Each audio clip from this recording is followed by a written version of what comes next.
to my YouTube channel. In today's lesson, we're going to be talking about work, energy, and power.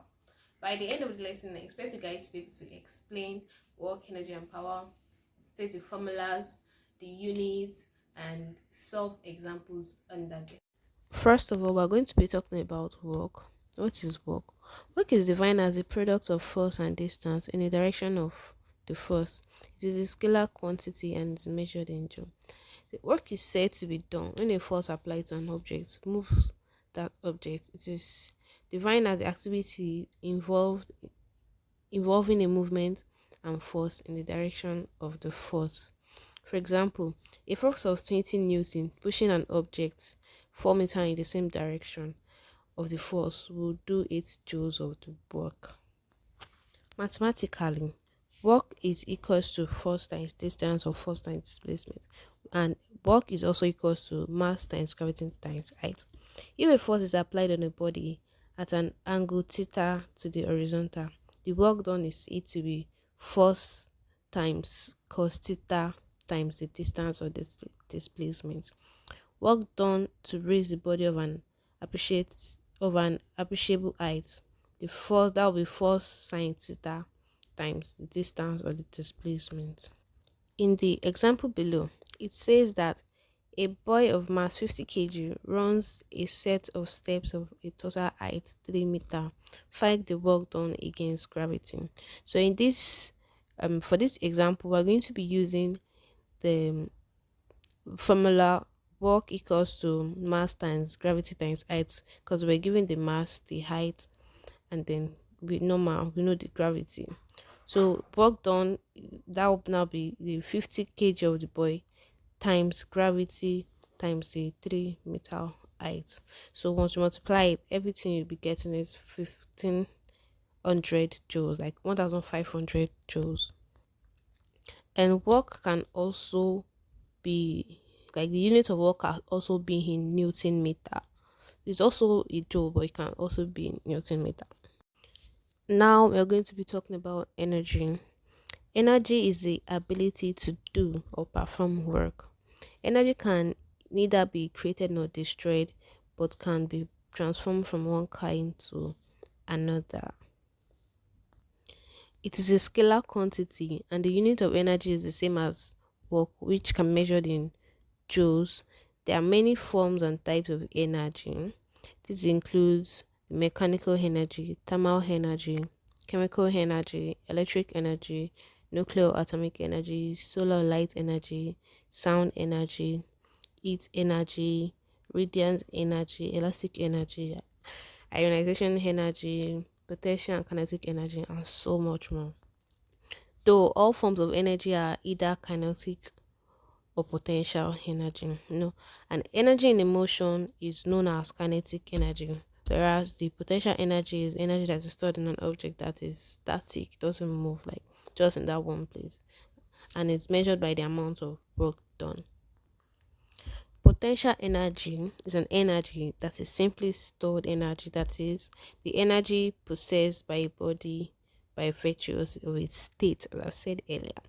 And energy is equals to, like, formula for potential energy is equals to mass times gravity times height. So it's more like same formula with that of work.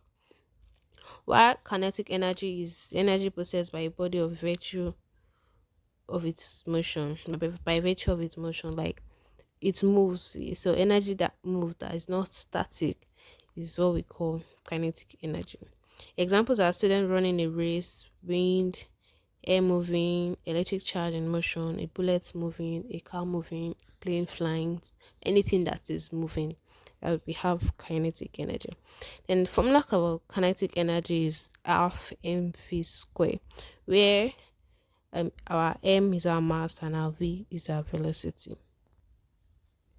In the example given below, it says an object of mass 5 kg is moving at a constant velocity of 15 meter per second. Calculate its kinetic energy. So to calculate the kinetic energy, we will be using the formula half mv square. So since we are given our mass and our velocity, so all we have to do is do the calculation, and we'll be getting 562.5 joules. And another example is this second one says find the potential energy of a boy of mass 10 kg standing on a building floor 10 meter above the ground level, where gravity is given as 10 meter per second square. So, and we have been given our this thing, our parameters.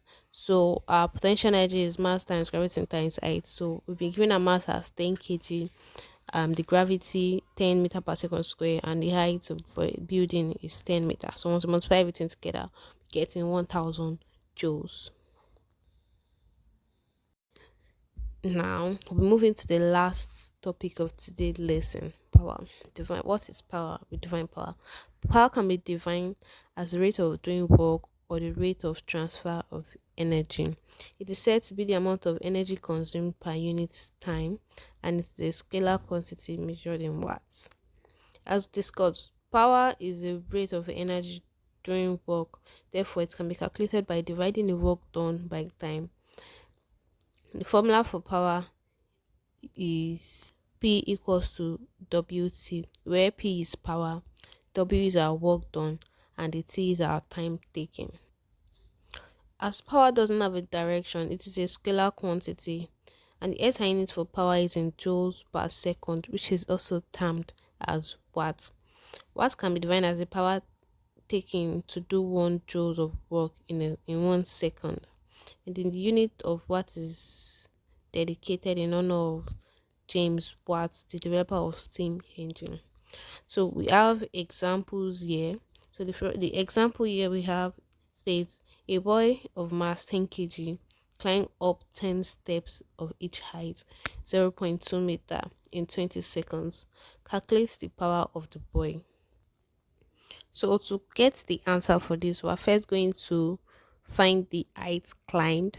So to get the height climbed, we're going to multiply the number of steps, that's 10 steps, by the height of the steps. So that will be 10 times 0.2. So that gives it the height climbed 2 meter.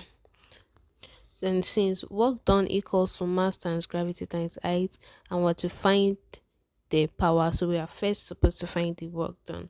So we multiplying the height, the mass of the ball, which is 10 kg, times the gravity, which is of course 10 meter per second, by the height climbed, which is 2 meter, to get 200 joules. So after getting that, we'll be dividing that 200 joules by the time taken to climb that step, which is 20 seconds. Then once we do that, we'll be having 10 watts as an example. I hope you guys are able to understand what we have done in this lesson and will be able to define work, energy, and power, give examples, and work, solve work examples under them. Thank you very much.